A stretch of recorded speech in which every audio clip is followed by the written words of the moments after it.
Wala, pero at least naubos niya yun, no? Maganda rin pala to eh, no? Parang OT.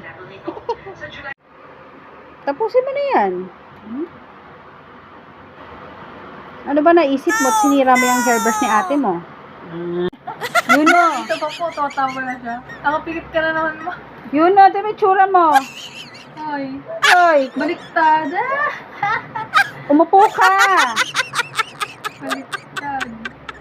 Marami-rami na rin nakabit. Umupo ka. Ano yan? Hindi yan ganyan. Tapusin mo, lagay mo din sa table. Ay, ay. Ano, diskarte para mabawasan? Papadampot ko isa-isa yan sa'yo sa ano, sa ilalim ng upuan. Damputin mo. Damputin mo yung nalaglag. Ayan, dalawa na. Ay, talaga naman. Oo. Yan, ayun pa yung nasa upuan. At least konti na lang. Damputin mo yung nasa upuan. Yan, ilagay mo dito.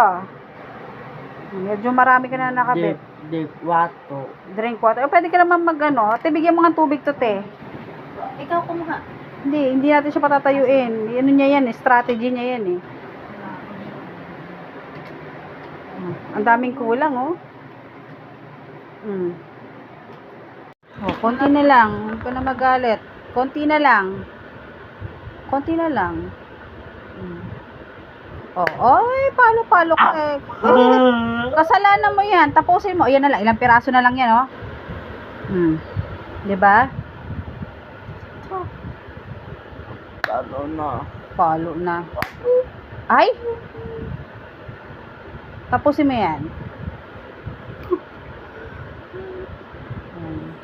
Hindi mo na magagamit yan, anak, no? Akin na lang yan. Papagawa ko sa kanya lagi. Bili na lang ikaw.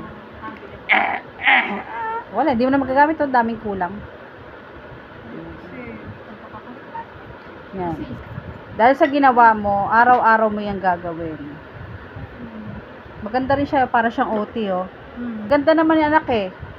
Makakatulong. Nak, tumingin ka. Maganda naman, makakatulong sa'yo. Lalakas yung mga daliri mo.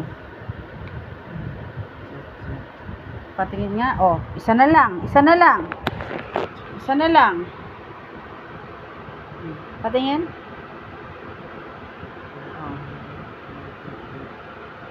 Uulit ka pa ba?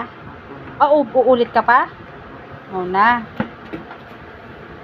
Ano nangyayari sa mga batang makukulit?